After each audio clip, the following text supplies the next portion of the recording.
Então, como é que era a vida do cidadão cristão daquela época? Era um povo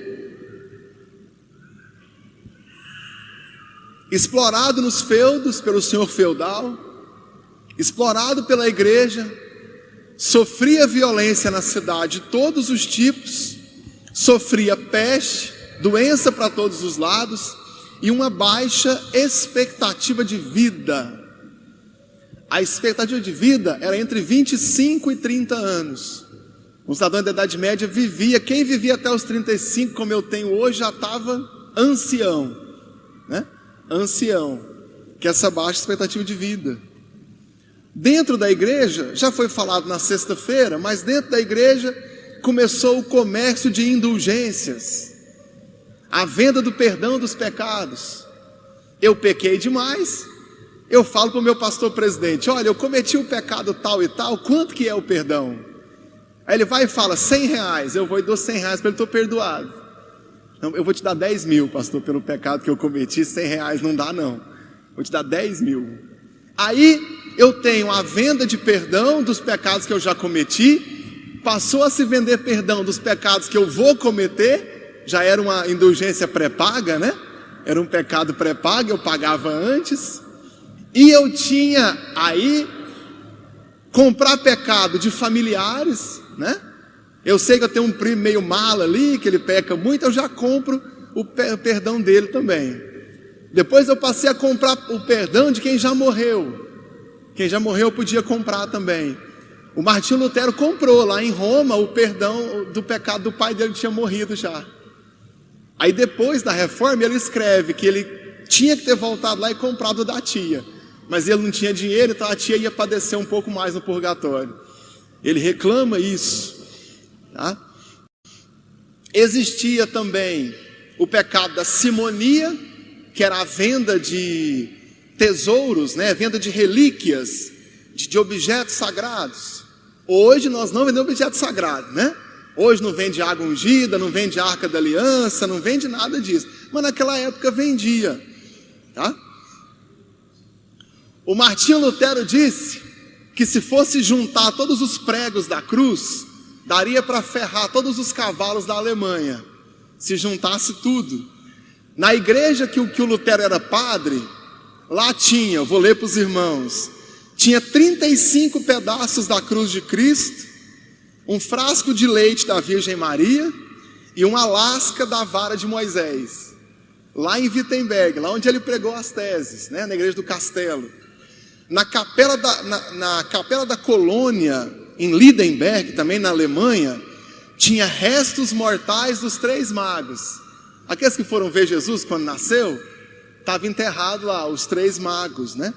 Na igreja de Aachen, na Alemanha, tinha roupa da Virgem Maria e o pano ensanguentado onde colocaram a cabeça de João Batista em cima. Esse é campeão, né?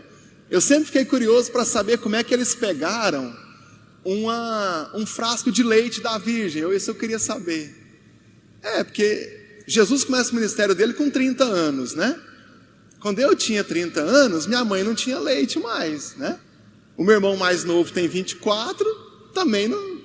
Como é que eles pegaram, né? Não sei. Mas tinha lá um frasco de leite da Virgem. E acima de tudo se pregava a salvação pela igreja. Isso mesmo. O que você faz quando você peca hoje, irmão? Você pede perdão a Deus, não é? E Deus vai perdoar você, está nas escrituras. Se você se arrepender genuinamente, Deus vai perdoar os seus pecados. Aqui não. Quem perdoa é a igreja, e quem te dá a salvação também é a igreja. Ou seja, se a igreja disser que você não vai para o céu, perdeu o playboy, né? Perdeu, né? Sabe de nada. Sistema de penitência. A igreja não pregava o arrependimento, pregava a penitência. Se amarrar em pedra e sair arrastando na rua, se chicotear, usar o flagelo. O flagelo é quando você amarra um pedaço de ferro pontudo no braço, por exemplo, na perna, para aquilo te furar enquanto anda. Essa é a penitência. Quer ver? Quem aqui assistiu o Código da Vinci, aquele filme, deve lembrar de um rapaz que usava um desse na perna. ele até tirou e colocou de novo. Aquilo lá é um flagelo, né? É um cinto pontudo, mas que ele vai furar quando você aperta, é um flagelo. Aquela coleira de pitbull, quando o pitbull tenta fugir, fura o pescoço dele, é aquilo lá um flagelo. Tá? Era proibido ler a Bíblia, ninguém podia ler a Bíblia. O Martinho Lutero vai ler a Bíblia a primeira vez quando ele estava no doutorado em teologia. É a primeira vez que ele lê a Bíblia, no doutorado em teologia.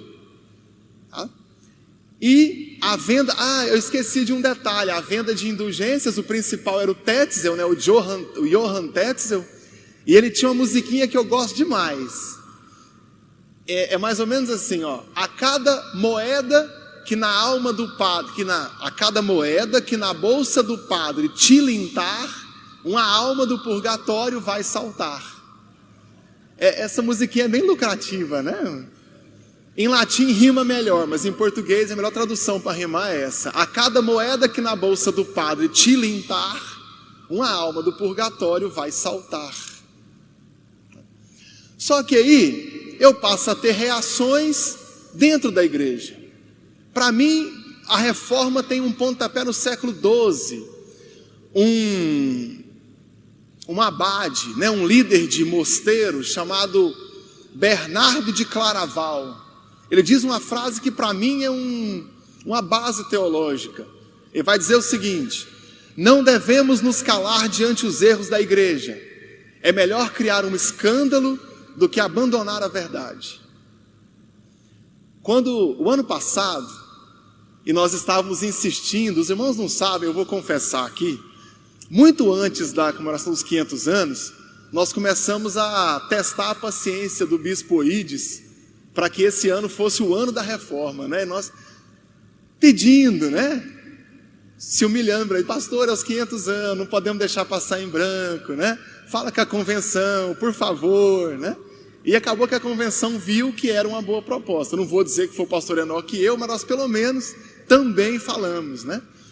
Pastor Enoque, mas estudar a reforma, algumas ênfases, a Assembleia de Deus deixou passar, né? Aí ele me falou assim: olha, vai doer, mas nós não podemos escapar desse ensino aqui. E realmente esse ano foi um ano de revisão da nossa igreja, né? De ênfases teológicas, de preocupações teológicas, mas eu fico com o Bernardo de Claraval. Eu não posso me calar. É melhor eu criar um escândalo do que eu fugir da palavra de Deus. É melhor eu rever um dogma assembleano do que eu desviar da verdade da palavra de Deus, né? Então esse ano está sendo um ano de ajuste da nossa teologia, mas não doeu tanto assim não, né? Não doeu tanto, foi bom. Ainda no século XII teve um comerciante rico que decidiu virar pregador, chamado Valdo. E ele, baseado em Mateus 19, 21, que fala assim: se você quer ser perfeito, vai, vende os seus bens, dê o dinheiro aos pobres, e você terá um tesouro no céu. O que é que ele faz, irmãos? Ele segue ao pé da letra o que está escrito. Quanto tempo eu tenho? Ele vende tudo e vai ser pregador. Acontece que ele faz isso numa época em que não tinha pregação, não podia pregar. O que eu fazia era pregar, era ensinar os sacramentos. E aí o Papa não deixa ele pregar, e ele volta e fala: e aí, o Papa deixou você pregar? Não. Então não vamos pregar? E ele cita Pedro: mais vale obedecer a Deus do que aos homens. Nós vamos pregar assim mesmo. E aí passa a chamar ele de Pedro Valdo, justamente Pedro em homenagem à citação que ele faz ao apóstolo Pedro. E ele vai virar pregador. Não precisa dizer que eles foram todos condenados e mortos. Os valdenses foram praticamente exterminados pela igreja da Idade Média, né? Por aquele período. No século XIV aparece o John Wycliffe, pregando contra o sistema sacramental, pregando contra a infalibilidade do Papa, dizendo que todo crente tinha que ter uma Bíblia na mão.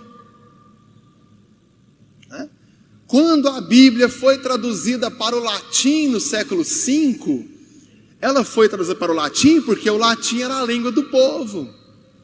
E nesse período aqui não era mais o latim. Então ele vai dizer, por que que hoje eu não posso ter uma Bíblia na minha língua, se o Agostinho podia ter uma Bíblia na língua dele? Né? Então eles começam a pregar sobre isso. O Jan Hus, também no século XIV, prega, ele diz que o Papa tinha sim poder sobre a igreja, mas só naquilo que a Bíblia dava o poder para o Papa. Se a Bíblia não desse autoridade, o Papa não tinha poder. Irmão, dizer isso é um perigo na Idade Média, né? Ele foi condenado e foi morto na fogueira. E ele fala uma frase que ecoa até hoje, ainda na fogueira. Ele fala assim, ó, vocês podem matar um ganso. O nome dele é Jan Hus, e Hus é a palavra para ganso na língua dele. Mas daqui 100 anos, Deus suscitará um cisne que vocês não poderão queimar. Exatamente 100 anos depois, o Martinho Lutero prega as 95 teses dele na capela de Wittenberg, do jeitinho que ele profetizou no dia da morte, né? E os irmãos aprenderam aqui já, e as 95 teses, elas são o ponto máximo da reforma. É aquele acontecimento que depois dele não volta. Anos depois, 45% era reformada, era protestante, né? A Igreja Católica Romana da Idade Média perde 45% da igreja para o movimento da reforma. Entre luteranos, calvinistas, anabatistas, eles perdem 45% do império. Irmãos, tudo isso foi a base para que a reforma protestante surgisse. Enquanto eu tenho uma igreja que explorava o povo, eu tenho agora uma teologia que vai dizer que o trabalho é digno. Enquanto eu tenho uma igreja que não me dava esperança, na Idade Média não tinha esperança de salvação, a reforma vem dizer, o justo vive pela fé, não vive pelo sistema de sacramentos. O justo vive pela fé, né? Enquanto a igreja ficava disputando poder com o imperador, os reformadores lembraram que o nosso reino não é desse mundo. Uma das teses do Lutero fala que o verdadeiro tesouro da igreja é o evangelho da graça de Deus. Contra uma igreja rica que tinha um povo pobre, Lutero vai dizer, o tesouro da igreja não é o ouro, o tesouro da igreja é o evangelho de Cristo.